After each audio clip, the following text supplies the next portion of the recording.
Hello everyone, అందరూ ఎలాగున్నారు? అందరూ బాగున్నారా? అందరూ బాగుండాలి. ఎక్కడ చూసినా చావా చావా చావా చావా మూవీ గురించే మాట్లాడుతున్నారు. కొంతమంది థియేటర్లోని ఇలాగా రియాక్ట్ అవుతున్నారు. కొంతమంది అయితే అక్కడ ఏవో నిధులు నిక్షేపాలు ఏవో దొరికేస్తాయని చెప్పేసి తవ్వకాలు చేసేస్తున్నారు అందరూ వెళ్ళిపోయి.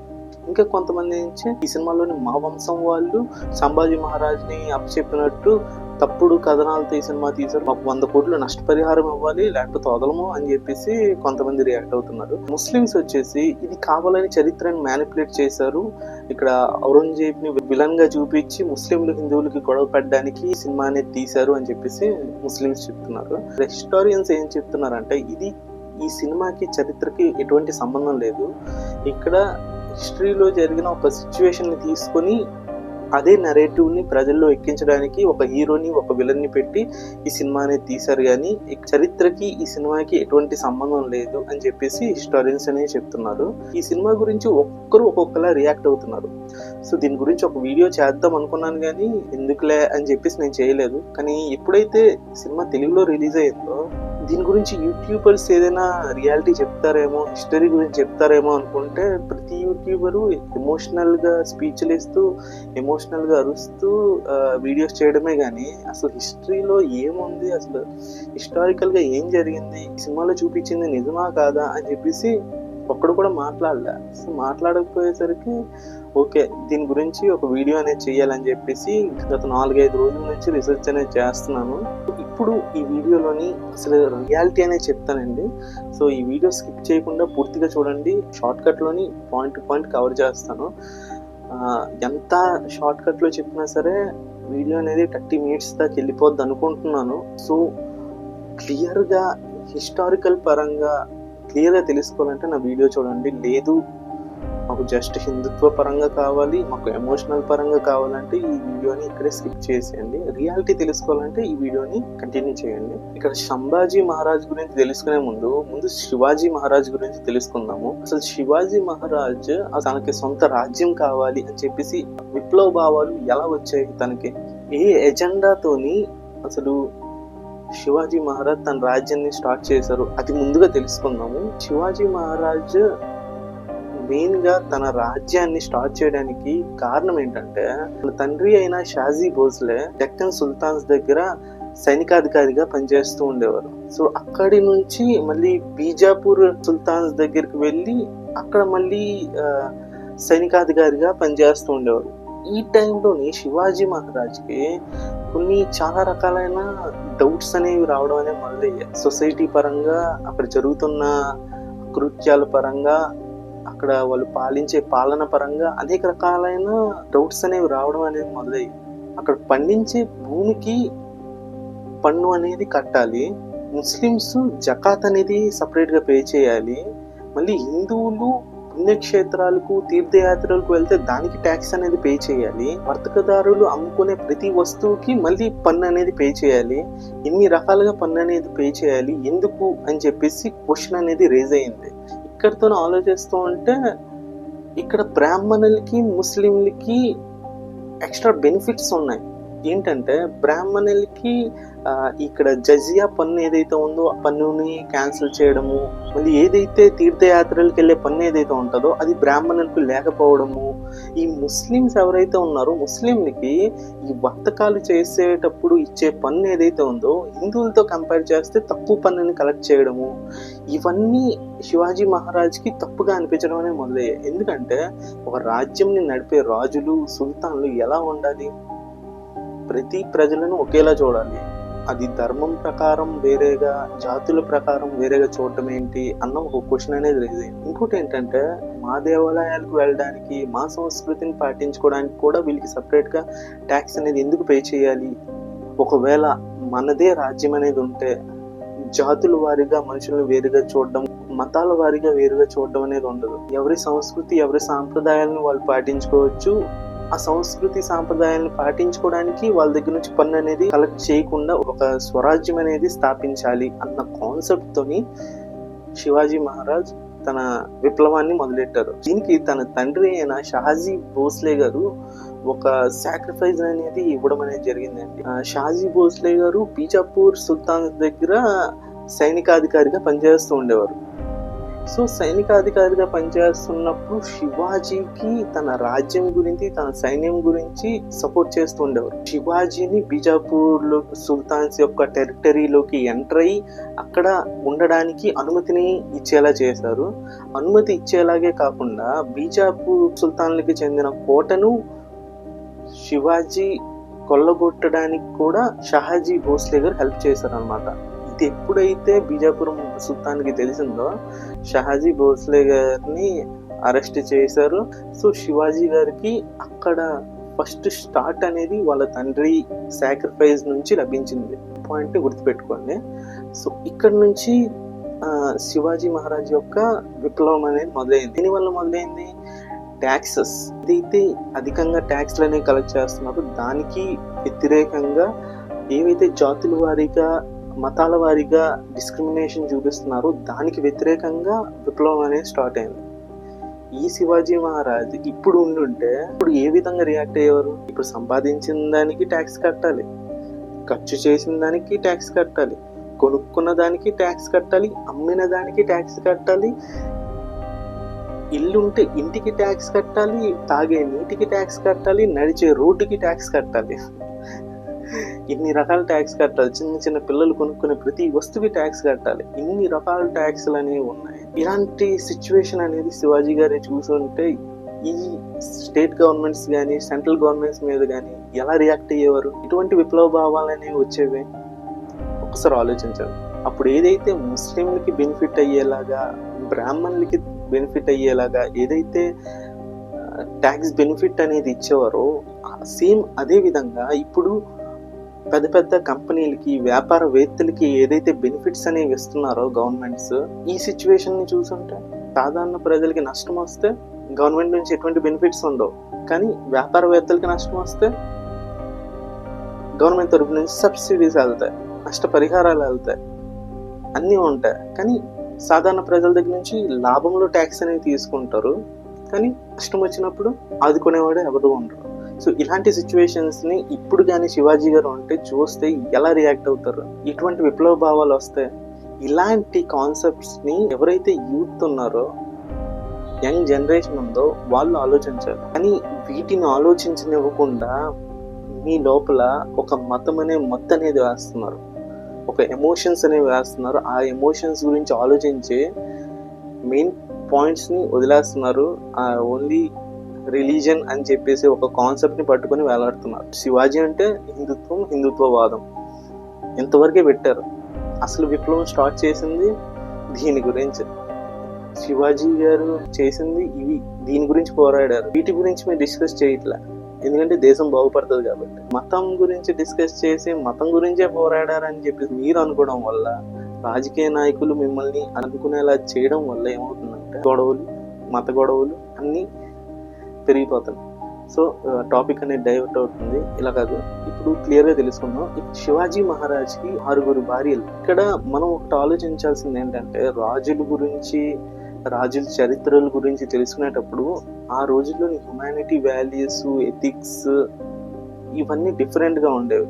ఈ రోజు మనం సిస్టమేటిక్గా పెట్టుకున్న ఎథిక్స్కి అప్పుడు ఉండే ఎథిక్స్కి చాలా డిఫరెన్స్ అనేవి ఉంటాయి. సో ఇప్పుడు ఉన్న వాటితో అప్పుడు కంపేర్ చేసుకుని తప్పు అనుకుంటే అది చాలా రాంగ్ అనమాట. సో మనం చరిత్ర గురించి తెలుసుకునేటప్పుడు అప్పుడు కండిషన్స్ని మైండ్లో పెట్టుకొని మాత్రమే చరిత్ర గురించి తెలుసుకోవాలి. అప్పుడే మనకి చరిత్ర అనేది కరెక్ట్ వేలో అర్థమవుతుంది. సో శివాజీ మహారాజ్కి 6 భార్యలు అనమాట. మొదటి భార్య పేరు సాయిభాయ్, రెండో భార్య పేరు సుయారాబాయ్, మూడో భార్య పేరు పుత్లాబాయ్, 4వ భార్య పేరు సుగుణాబాయ్, 5వ భార్య పేరు గుణవంతిబాయ్, 6వ భార్య పేరు శశిబాయ్. మొదటి భార్య, రెండో భార్య ఎవరైతే ఉన్నారో వాళ్ళిద్దరికి పిల్లలు ఉన్నారు, కానీ మిగతా భార్యలకి పిల్లలు లేరు. సాయిబాయికి పుట్టిన పిల్లోడే సంభాజీ మహారాజ్ అనమాట. రెండో వైపు అయిన షుయారాబాయికి పుట్టిన పిల్లోడు రాజారాం అనమాట. మరాఠా ప్రజల్లోని సంభాజీ మహారాజ్కి చాలా మంచి పేరు అనేది ఉండేది ఎప్పుడు చిన్న వయసులో. ఎందుకంటే 1665లో అప్పుడు ఒక సంధి అనేది జరిగిందనమాట మొఘల్స్కి మరాఠాస్కి మధ్యలో. ఇక్కడ నేను షార్ట్ కట్ లో చెప్తాను. ఆ సంధి ఏంటంటే ఔరంగజేబు శివాజీని ఓడించడానికి రాజా జైసింగ్ ని పంపిస్తారు. రాజా జైసింగ్ ఏం చేస్తారంటే శత్రుఘ్న కోటను మొత్తం అంతటిని మోహరించేస్తాడు సైనికులతో మోహరించేసి ఒక లెటర్ ని పంపిస్తాడు శివాజీకి వార్నింగ్ కింద. దాన్ని ఫర్మాన్ అంటారు. సో ఆ లెటర్ ని పంపిస్తారు శివాజీకి వార్నింగ్ ఇస్తూ. ఏమని, నువ్వు యుద్ధం చేస్తూ మా చేతుల్లోంచి చచ్చిపోతావా, లేకపోతే మా నియమ నిబంధనలను పాటిస్తూ సంధికి ఒప్పుకుంటావా అని చెప్పేసి ఒక ఫర్మాన్ని పంపిస్తారు. ఇక్కడ శివాజీ మహారాజ్ చాలా ఆలోచిస్తారు. ఎందుకంటే ఈ సిచ్యువేషన్ లోని మొఘల్ పంపించిన రాజా జైసింగ్ తో యుద్ధం చేస్తే మరాఠా అనేది అప్పటికి ఎండ్ అయిపోద్ది. ఒకవైపు చూస్తే తన తండ్రి చనిపోవడం అనేది జరిగింది, ఇక్కడ చూస్తే కోట మొత్తం మోహరించేశారు. సో ఈ సిచ్యువేషన్స్ ని చూసుకొని ఈ సమయంలోని యుద్ధం చేస్తే మన స్వరాజ్యం అనేది మరాఠా అనేది అంతమైపోద్ది అని చెప్పేసి శివాజీ భావించి సంధికి ఒప్పుకుంటాడు. ఇంకా తప్పని పరిస్థితుల్లోని శివాజీకి ఏం చేయాలో అర్థం అవ్వక సంధికి ఒప్పుకున్నారు. ఈ సంధి ఒప్పందం ఏంటంటే ఏవైతే 35 కోట్లు శివాజీ దగ్గర ఉన్నాయో దాంట్లో 23 కోట్లు మొఘల్స్కి అప్పచెప్పేయాలి. మిగిలిన 12 కోట్లలోని అవి మొఘల్స్ యొక్క ఆధీనంలోనే ఉంటాయి, కానీ శివాజీ వాటిలోని పరిపాలన అనేది చేసుకోవచ్చు అని చెప్పేసి ఒప్పందం అనేది చేసుకున్నారు. ప్లస్ ఇంకోటి ఏంటంటే సంవత్సరం తర్వాత ఔరంగజేబ్ని కలవడానికి ఔరంగజేబు ఆస్థానంలోకి రావాలి అని చెప్పేసి కండిషన్ ఒకటి పెట్టారు. ఈ ఒప్పందానికి ఈ కండిషన్ ఏదైతే సంవత్సరం తర్వాత రావాలని చెప్పేసి ఒప్పందం ఉందో దానికోసం సంభాజీని రాజా జయసింగ్ తనతో పాటు ఔరంగజేబు దగ్గరికి తీసుకుని వెళ్ళిపోతారు. ఈ కండిషన్స్ అన్నిటికీ శివాజీ మహారాజ్ ఇంకా తప్పదు అని చెప్పేసి ఒప్పుకోవడం అనేది జరిగింది. ఒప్పుకొని సంధికి సంతకం అనేది పెట్టారు అన్నమాట. సంధి ఒప్పందం ప్రకారమే 1666లోని ఔరంగజేబుని కలవడానికి ఔరంగజేబు ఆస్థానంలోని భేటీ అవుతారు అనమాట. ఎవరు ఔరంగజేబుకి ఎవరైతే సామంత రాజులు ఉన్నారో అందరూ భేటీ అవుతారు అనమాట. ఈ భేటీకి అతనితో పాటు కొంచెం అనుచరుల్ని కూడా తీసుకుని వెళ్ళడం అనేది జరుగుతుంది. కానీ అక్కడ శివాజీ మహారాజ్కి కొంచెం ఇన్సల్ట్ లాగా అనిపిస్తుంది అనమాట. ఎందుకంటే అక్కడ చిన్న చిన్న రాజులు దగ్గర శివాజీ మహారాజ్కి పుచ్చి వేయడము, అక్కడ తనను అవమానించినట్టు శివాజీ మహారాజ్ ఫీల్ అవుతారు. ఆ టైంలో చూస్తే శివాజీ మహారాజ్ చాలా చిన్న రాజు. 1666 సంవత్సరంలోని శివాజీ మహారాజ్ యొక్క రాజ్య విస్తరణ ఎంత ఉందంటే మహారాష్ట్రలోని కొన్ని కోట్లు, కొన్ని ప్రాంతాలు, దక్షిణ గుజరాత్, ఉత్తర కర్ణాటకలోని కొన్ని ప్రాంతాలు, తెనాలి, దబోర్, రాజ్పూర్, పశ్చిమ కనుమల్లోని కొన్ని ప్రాంతాలు, ఇవన్నీ శివాజీ యొక్క ఆధీనంలో ఉండేవన్నమాట. అంటే దగ్గర చూస్తే 50,000 నుంచి 70,000 చదరపు కిలోమీటర్ల వరకు శివాజీ మహారాజా అధీనంలో ఉండేది. కానీ ఒప్పందం తర్వాత తన కోట్లన్నీ పోవడం వల్ల శివాజీ మహారాజ్కి ఆఖరికి మిగిలింది ఒక 30,000 చదరపు కిలోమీటర్ల రాజ్యం మాత్రం. కానీ అప్పట్లోని ఔరంగజేబు సామ్రాజ్యం ఎంత పెద్ద అంటే ఉత్తరంలోని కాశ్మీర్ నుంచి బీహార్ వరకు, పశ్చిమంలోని రాజస్థాన్, గుజరాత్, పంజాబ్, ఛత్తీస్గఢ్, ఒడిస్సా, దక్షిణం వైపు చూస్తే దక్కన్ ప్రాంతాలు, మహారాష్ట్ర, తెలంగాణలోని కొన్ని ప్రాంతాలు, తూర్పు వైపు చూస్తే అస్సాం, బెంగాల్, వీటన్నిటితో కలిపి 25 లక్షల చదరపు కిలోమీటర్లు విస్తీర్ణంలోని ఔరంగజేబు యొక్క రాజ్యం అనేది ఉండేది. సో అందువలన ఔరంగజేబు సమ్రాట్ లాగా ఉండేవారు. సో వీళ్ళందరూ ఎవరైతే ఉన్నారో మిగతా వాళ్ళందరూ వీళ్ళు సామంత రాజుల్లాగా ఉండేవారు అనమాట. సో ఇక్కడ 50,000 నుంచి 70,000 చదరపు కిలోమీటర్ల విస్తారంలో ఉన్న రాజ్యం మరాఠాది. ఆ టైంలోని 25 లక్షల చదరపు కిలోమీటర్ల విస్తీర్ణంలో ఉన్న రాజ్యం ఔరంగజేబు అనమాట. సో అందువలన తనకు ఎవరైతే సామంత రాజులు ఉన్నారో ఆ కేటగిరీలోని శివాజీ మహారాజ్ని కూర్చోబెట్టడం అనేది జరిగింది. అది శివాజీ మహారాజ్ ఇన్సల్ట్ గా ఫీల్ అయ్యారు. సో అక్కడ నుంచి తన వాయిస్ అనేది రేస్ చేశారు. అది ఔరంగజేబు యొక్క ఆస్థానం కాబట్టి అక్కడ ఉన్న సామంత రాజులు ఔరంగజేబుకి తొత్తులుగా ఉండేవారు కాబట్టి ఔరంగజేబుని సమర్థిస్తూ శివాజీని కించపరుస్తూ మాట్లాడడం అనేది జరిగింది. ఆ టైంలోని శివాజీ ఔరంగజేబు మీద కొంచెం తనతో సమానం అన్నట్టు మాట్లాడి అక్కడ నుంచి వెళ్ళడం అనేది జరిగింది. ఔరంగజేబుకి ఆ బిహేవియర్ అని నచ్చక శివాజీ మహారాజ్ని ఖైదు చేశారు అనమాట. సంఖ్యలతో బంధించి అలా కాదండి. ఒక ఒక ఆస్థానంలోనే ఉండేలాగా, అక్కడి నుంచి బయటికి రాకుండా ఉండేలాగా హౌస్ అరెస్ట్ అనేది చేశారు. హౌస్ అరెస్ట్ చేసి ఔరంగజేబు ఏం చేశారంటే అక్కడ సైనికులకు ఒక ఆదేశం అనేది ఇచ్చారు. శివాజీకి ఎటువంటి లోటు లేకుండా, ఎటువంటి అసౌకర్యం లేకుండా చూసుకోమని చెప్పేసి ఆదేశం ఇచ్చి ఫర్మాన్ అనేది పంపించడం అనేది జరిగింది.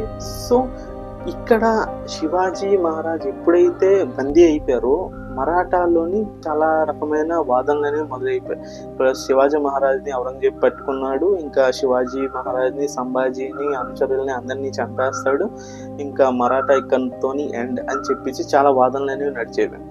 కానీ ఔరంగజేబు ఆ పని చేయలే. 1-2 రోజులు కాదు శివాజీ మహారాజును సంభాజీ బందీగా ఉన్నది. 3 నెలలు బందీగా ఉన్నారన్నమాట.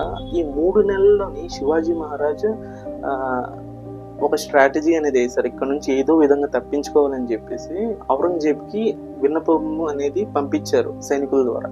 ఏంటని, నేను సాధువులకి పూలు పళ్ళు అనేది రోజు ఇవ్వాలనుకుంటున్నాను, సో దానికి నాకు అనుమతి కావాలని చెప్పేసి అడగ్గా ఔరంగజేబు కూడా శివాజీ ఏం చెప్తే అదే చేయండి అని చెప్పేసి ఆదేశం ఇచ్చారు. సో రోజు పూలు పళ్ళు పంపిస్తున్నారు. సో ఒకరోజు అవే పూలు పళ్ళు పంపించే దాంట్లో నుంచే శివాజీ మహారాజ్, సంభాజీ మహారాజ్ ఇద్దరు అక్కడ నుంచి తప్పించుకొని వెళ్ళిపోవడం అనేది జరిగింది.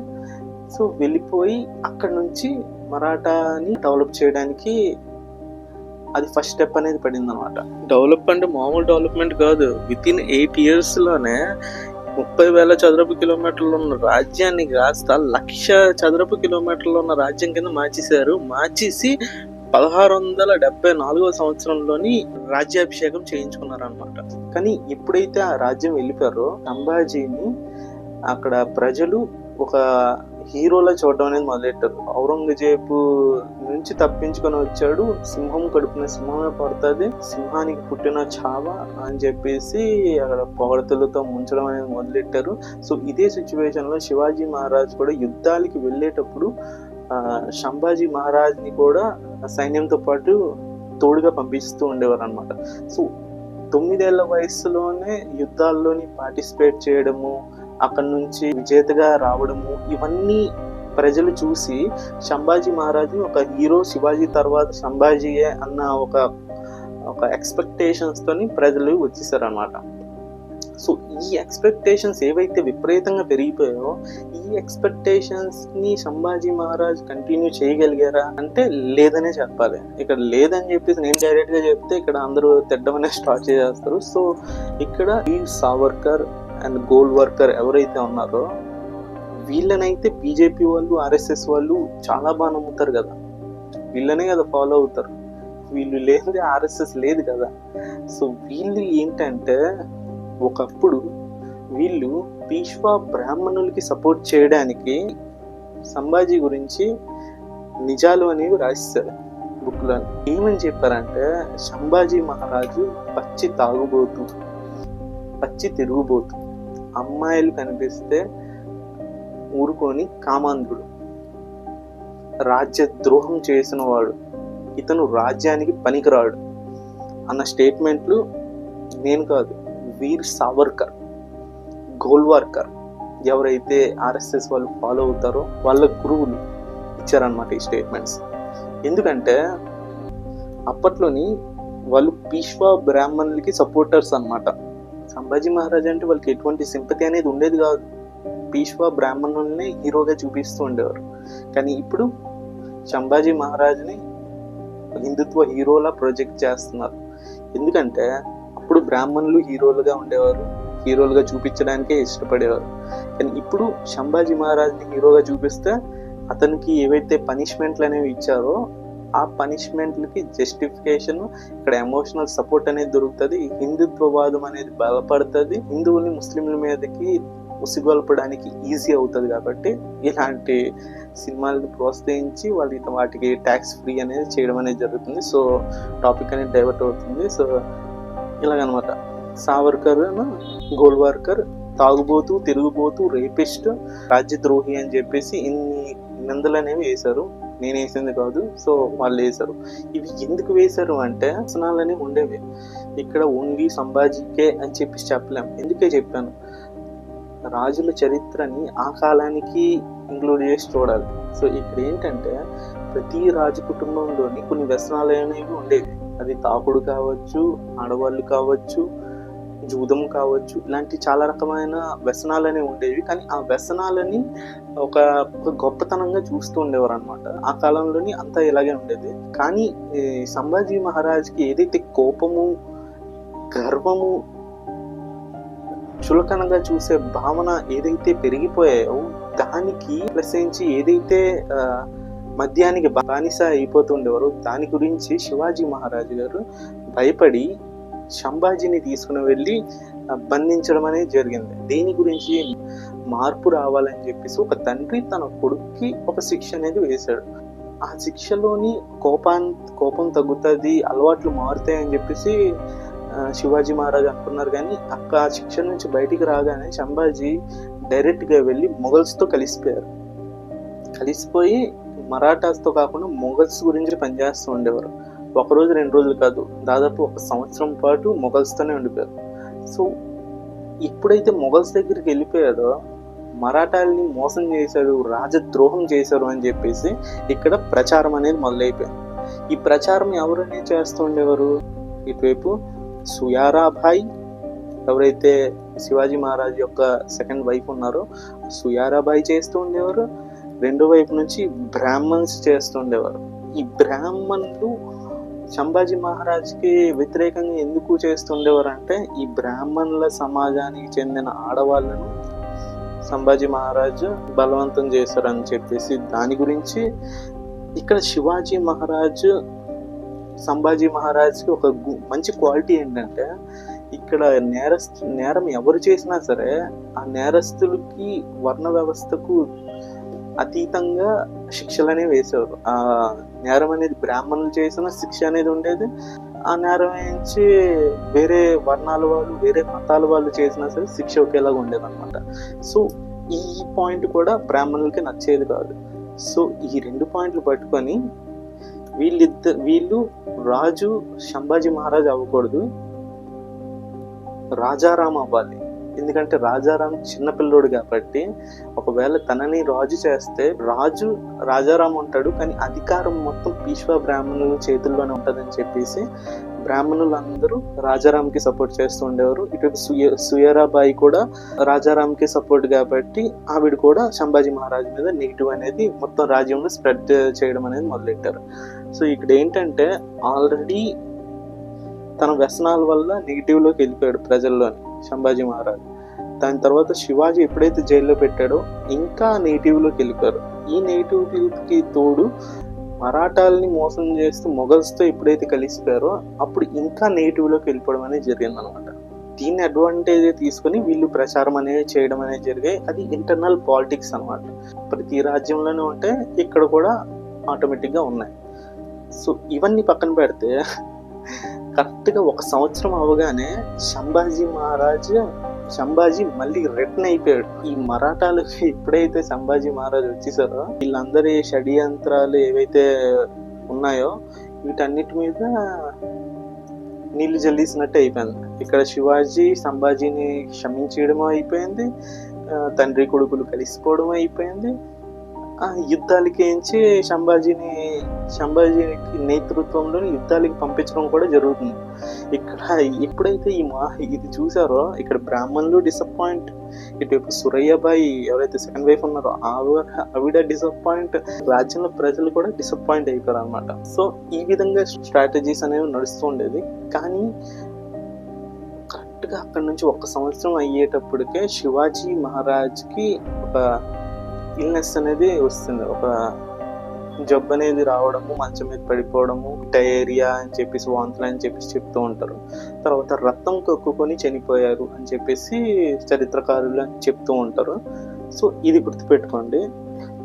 ఎప్పుడైతే శివాజీ మహారాజ్ చనిపోయారో సుయారాబాయి ఎవరైతే ఉన్నారో సుయారాబాయి ఏం చేశారంటే తనకి సపోర్టెడ్గా ఉన్న బ్రాహ్మణ్స్ని, రాజ్య ఆస్థానంలో ఉన్న వాళ్ళని కలుపుకొని రాజద్రోహికి రాజ్యాన్ని ఎలా అప్పగిస్తారు అని చెప్పేసి క్వశ్చన్ రేస్ చేసి రాజారాంని రాజుగా ప్రకటించి సింహాసనం మీద కూర్చోబెట్టేశారు. కూర్చోబెట్టేసి ఏం చేశారంటే, ఊరుకున్నారంటే ఊరుకోలే, సంభాజీని అరెస్ట్ చేయించి కారాగారంలో పెట్టడం అనేది జరిగింది. సంభాజీ మహారాజ్ కారాగారంలో నుంచి తన అనుచరుల వలన తప్పించుకొని తనకు సపోర్ట్ చేసే వాళ్ళని గ్యాదర్ చేసుకొని శత్రుఘ్న కోటని ఆక్రమించి అక్కడ వాళ్ళ సుయారాబాయిని, రాజారాంని గద్దె నుంచి దింపి సంభాజీ మహారాజ్ సింహాసనం మీద కూర్చున్నారు. రాజ్యాన్ని చేయి చిక్కించుకుని ఊరుకున్నారా అంటే లేదు, రాజారాంని బంధించారు. సుయారాబాయిని రాజద్రోహిగా ముద్ర వేసి ఆవిడికి మరణ శిక్షణ అనేది వేశారు. ఇక్కడ ఎప్పుడైతే సుయారాబాయికి మరణ శిక్ష అనేది వేశారు, అది కూడా మరణ శిక్ష పాయిజన్ ఇచ్చి చంపాలి, అంటే విషాన్ని ఇచ్చి ఆవిడని చంపాలి అని చెప్పేసి ఆదేశం అనేది ఇచ్చారు. సో ఎప్పుడైతే ఈ ఆదేశం అనేది ఇచ్చారో, ఇక్కడ రాజ్యంలోని ప్రజలందరూ తన తల్లిని కొడుకు రాజ్యం గురించి చంపించాడు అన్న ఒక నరేటివ్ అనేది బిల్డ్ అయిపోయింది. తమ్ముడిని బంధించాడు అని చెప్పేసి ఎప్పుడైతే ప్రచారం అనేది అయిపోయిందో, సో అప్పుడు రాజ్యంలోని ఇంకా నెగిటివ్లోకి వెళ్ళిపోయింది అనమాట. శిక్ష అనేది ఏప్రిల్లో వేశారు, మేలోని శిక్ష అనేది అమలు చేస్తారు, చంపేశారు అనమాట. మే ఎండింగ్లో చంపడం అనేది జరిగింది. సో ఇది ఇప్పుడైతే రాజ్యంలోని ప్రజల్లోని ఒక అసమానత, ఒక నెగిటివిటీ అనేది రాజు గురించి వచ్చిందో, ఇక్కడ మళ్ళీ సంభాజీ మహారాజ్ ఒక స్ట్రాటజీ అనేది వేశారు అనమాట. ఈ స్ట్రాటజీస్ మూవీస్లో చూపించరు, ఎందుకంటే బోరు పడుతుంది కాబట్టి. స్ట్రాటజీ అనేది వేశారు. ఏంటి ఆ స్ట్రాటజీ అంటే, ఇది కొంతమంది చరిత్రకారులు ఈ స్ట్రాటజీ కాదు, ఇది నిజంగా జరిగింది, అంటే ఇది స్ట్రాటజీ కాదు, ఇది నిజంగా సుయారాబాయి చేశారు కాబట్టే ప్రజలకి ఈ వార్తను స్ప్రెడ్ చేయడం అనేది జరిగిందని చెప్పేసి కొద్దిమంది చరిత్రకారులు చెప్తూ ఉంటారు. మరి కొద్దిమంది చరిత్రకారులు ఏమంటారు అంటే, ఇది జస్ట్ అప్పుడు ఉన్న అసమానతను దూరం చేయడానికి ఈ రూమర్ని ప్రజల్లోని స్ప్రెడ్ చేశారని చెప్పేసి కొంతమంది హిస్టారియన్స్ చెప్తారు.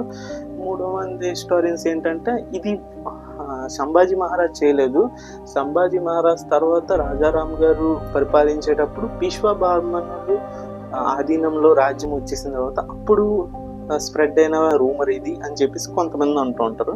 ఇక్కడ ముగ్గురు మూడు రకాలుగా చెప్తూ ఉంటారు. సో ఇక్కడ ఏంటంటే, ఆ రూమర్ ఏంటంటే, శివాజీ మహారాజ్ని రాజ్యకాంక్షతోని సుయైరాబాయి విషం పెట్టి చంపించారు, అందుకే రక్తం కప్పుకొని చనిపోయారు అన్న రూమర్ ఏదైతే ఉందో మొత్తం రాజ్యం అంతా స్ప్రెడ్ అయింది.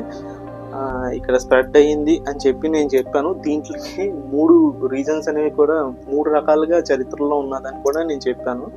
సో ఇది రాజ్యం అంతా స్ప్రెడ్ అయింది. ఎప్పుడైతే ఇది రాజ్యం మొత్తం అంతా స్ప్రెడ్ అయిందో, ఆ కాలంలోని రాజుని దేవుడిలా చూసేవారు. అలాంటిది శివాజీ మహారాజ్ని విషం పెట్టి తన భార్య చంపింది. ఆ భార్యని సంభాజీ మహారాజ్ మరణ శిక్ష విషం పెట్టి చంపేలాగా శిక్షణ అమలు చేశాడు అంటే సంభాజీ మహారాజ్ గ్రేట్ అని చెప్పేసి మొత్తం రాజ్యంలో ప్రజలందరికీ సంభాజీ మహారాజ్ మీద ఏవైతే నెగిటివిటీ అనేది ఉండేదో ఆ నెగిటివిటీ అనేది ఒక్క ప్రచారంతో మొత్తం పోయిందనమాట.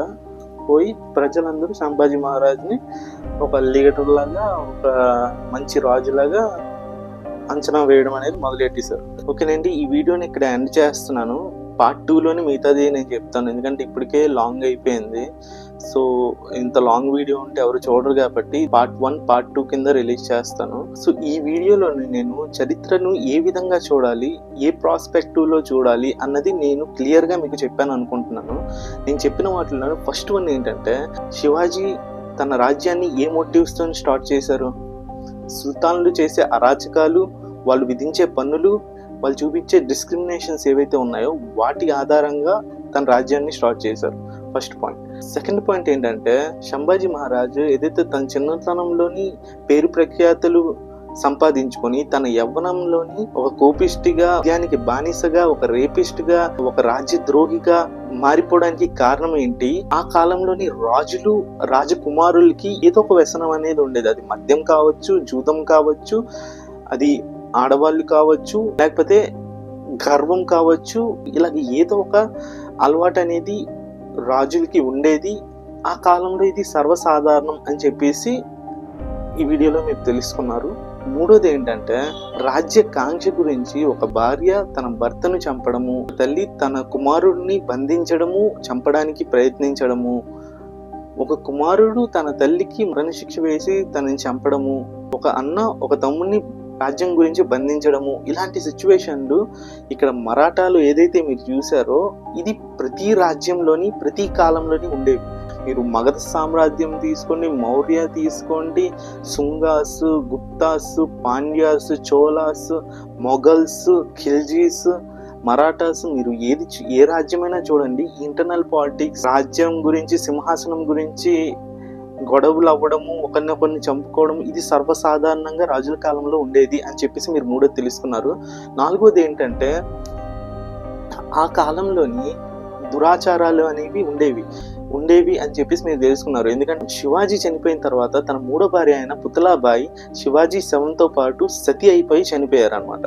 సో ఆ దురాచారాలు మరాఠాస్ కాలంలో కూడా ఉండేవి అని చెప్పేసి మీకు దీంట్లో తెలుస్తుంది. నాలుగోది ఏంటంటే బ్రాహ్మణులు ఎప్పటికైనా మిగతా వర్ణాల వాళ్ళకన్నా వాళ్ళు గొప్ప అని చెప్పేసి ఫీల్ అయ్యేవారు.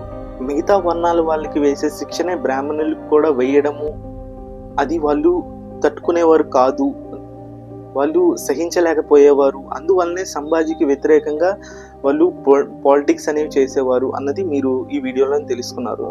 నెక్స్ట్ పార్ట్లోని అసలైన హిస్టరీ అనేది మీరు తెలుసుకోబోతున్నారండి. దాంట్లోని అసలు శివాజీ తన శత్రువులకి, రాజ్యంలోని రాజ్య ద్రోహులకి ఎటువంటి శిక్షలు అనేవి వేసేవారు, సంభాజీ మహారాజు ఎటువంటి శిక్షలు అనేవి వేసేవారు, వీటి గురించి తెలుసుకుంటూ యుద్ధాలు ఏ విధంగా చేసేవారు, శివాజీ చనిపోయిన తర్వాత నుంచి ఎన్ని యుద్ధాలు సంభాజీ మహారాజు చేశారు, ఇవన్నీ తెలుసుకొని అట్ లాస్ట్కి సంభాజీ మహారాజుని మొఘల్స్కి ఎవరు పట్టించారు, పట్టించిన తర్వాత డైరెక్ట్గా ఔరంగజేబే వచ్చి సంభాజీ మహారాజుతో డైరెక్ట్గా డైలాగులు ఒకటి తర్వాత ఒకటి డైలాగులు చెప్పుకోవడం, ఇలాంటివన్నీ నిజమా కాదా అని చెప్పేసి సెకండ్ పార్ట్లో మనం తెలుసుకుందాము. ఈ వీడియో నచ్చినట్టయితే లైక్ చేయండి, షేర్ చేయండి, సబ్స్క్రైబ్ చేసుకోండి.